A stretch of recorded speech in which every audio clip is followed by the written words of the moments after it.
bingi yung alarm clock. Ay.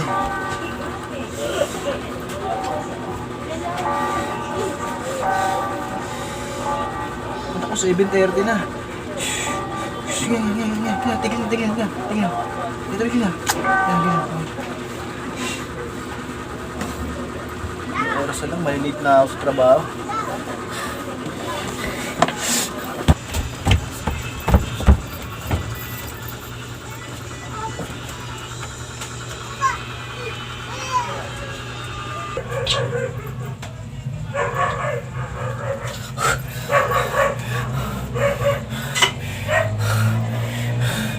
Kailangan na ba gagawin ko? Malilate na ako.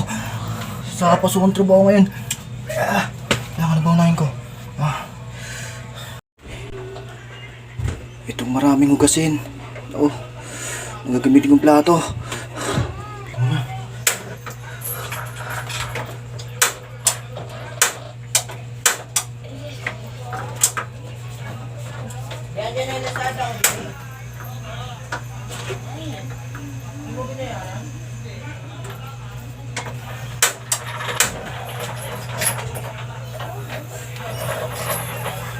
Kantig lang.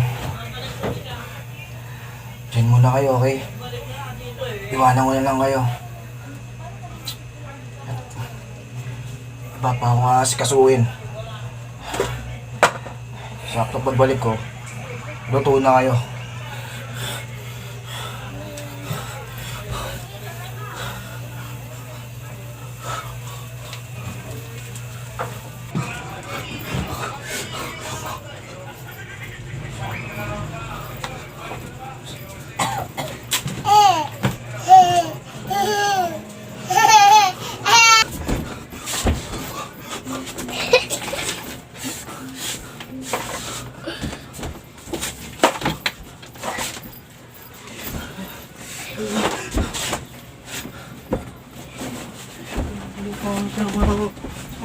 Ito balik ko sa akin.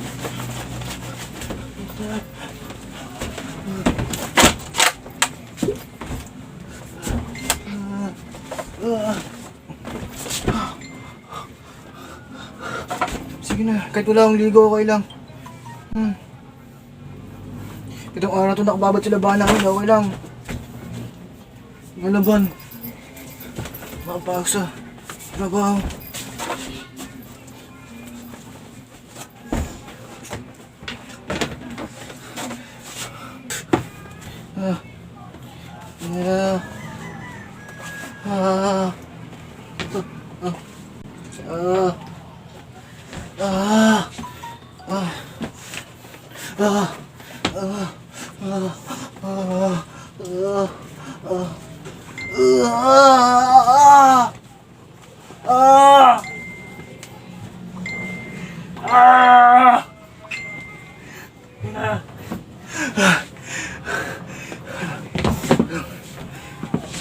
Yung gamit. Ito.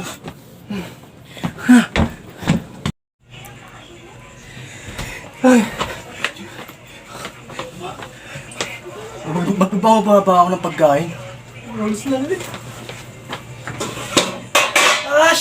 Shit! Motherfucker, man!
Oh, andyan pala kayo.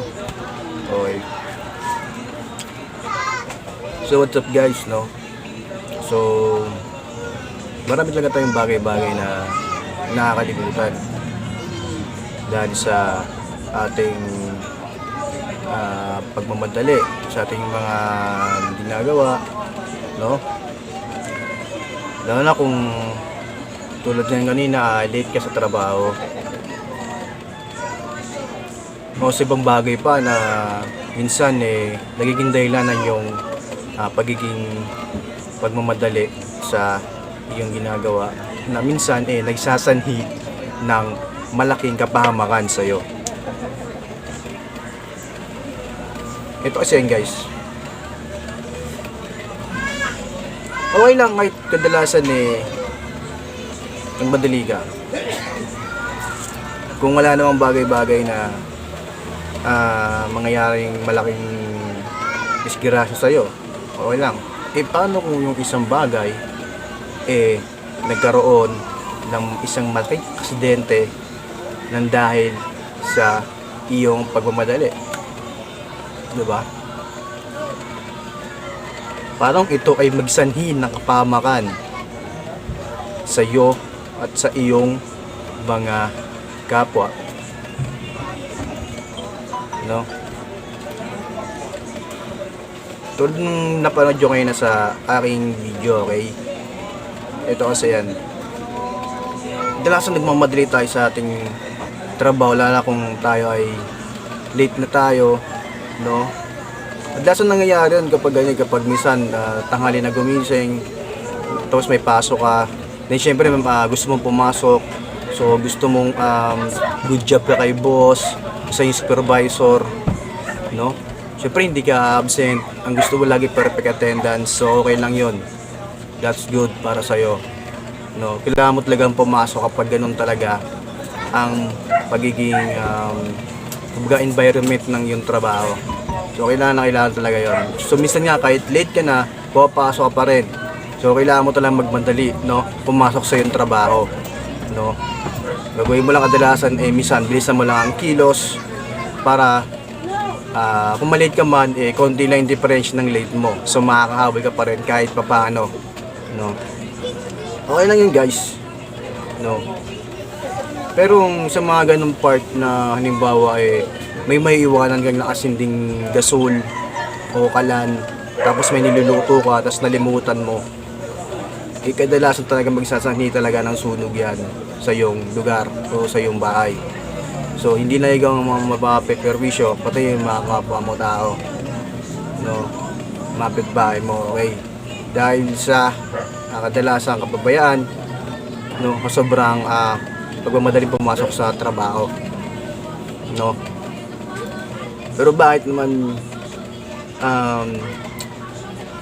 ito kasi Nico, kumbaga pagbago kang umalis sa yung trabaho, kahit sabihin nagmamadali ka, bakit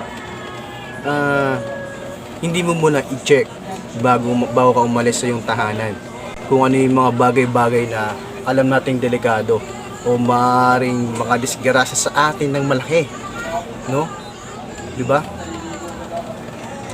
Ito, nakabukas yung gasol. Siyempre, kapag nasunugan ka, maraming mawawala sa'yo. Diba? Sabi nga ng iba, ito yung kasabihan na okay lang na manakawan ka, wag lang ikaw ay masunugan ng bahay. Kasi bakit? Kasi masunugan ka ng bahay, wala nang matitira sa'yo. Mga gamit mo, mga pinundar mo, wala nang matitira sa'yo talaga. Kung manakawan ka man, ilan lang yun. Diba, mabibili mo pa rin. Diba? So ito kasi yan guys, no? Mas maganda yan kahit na huli ka na sa pupuntahan mong lugar o sa papasok mong trabaho, no? Mas maganda na iwanan mo ng safe yung lugar na iiwanan mo, o lalo na yung tahanan mo.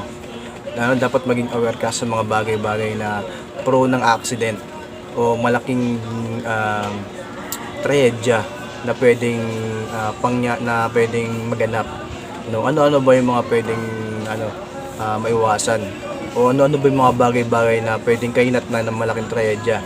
Ayun, tulad nung iwanan mo yung nakasindi yung gasol, so, di ba? Halimbawa, nalimutan mo, di ba? Tapos may niluluto ka, di ba? Siyempre, ang mangyayari talaga nun, kapag kapag naiwanan mo, kapag umalis ka ng bahay mo na habang niluluto yung kinakain mo o yung kakainin mo na yon, siyempre, ang mangyayari niyan, siyempre walang makakaalam na bahay. Siyempre, sarado yung bahay mo, nakasarado yung bintana mo, hindi nila alam, tapos nakalak yung pintuan nyo, di ba? So, hindi na malalaman kung saan galing, maaamoy nila yung sunog, pero yung nasusunog na pagkain na iluluto, pero hindi nila makita kung saan. Kung mapansin man nila, siyempre nasa loob ng bahay mo, nakalak nga yung bahay mo, so hindi sila makapasok para patayin yung mismong gasol, no? O patayin yung mismong kalan, okay? Diba? So, ang nangyayari kasi yan, kapag nakalimutan mo yung isang bagay na yun, o kapag naiwanan mong ganun yung may niluluto ka, tapos tumagal ng ilang oras, makalating araw, no? Mangyayari yan, talagang doon mag-umpisa yung pinakasunog talaga. Okay? Talagang pagbalik mo, pagpasok mo ng trabaho, buo pa yung bahay mo, puta, pagbalik mo yan, pagbalik mo sa bahay mo, toasted na yung bahay mo, tsaka yung mga tabi ng bahay mo. Diba? Edi, ano yan, diba? Mangyayari yan, diba? Mangyayari yan, nagkaroon problema mo yung pagpasok mo sa trabaho, kasi nga, lagi kang nalilate. So, ang mangyayari pa niyan, mas malaking problema pang dadagdagan sa'yo, madadagdagan na problema sa'yo, diba? Siyempre wala na may tiran, diba?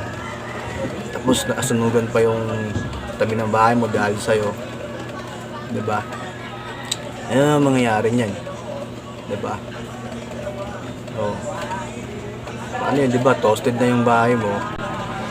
Ngayon, siyempre sa bandang uli, maghisisi ka, dapat pala hindi ka kahit late ka, dapat hindi ka masyadong nag-focus doon sa pagiging late mo. Dapat inisip mo pa rin na maging maingat sa mga kilos mo, lalo na sa mga ganung bagay, di ba?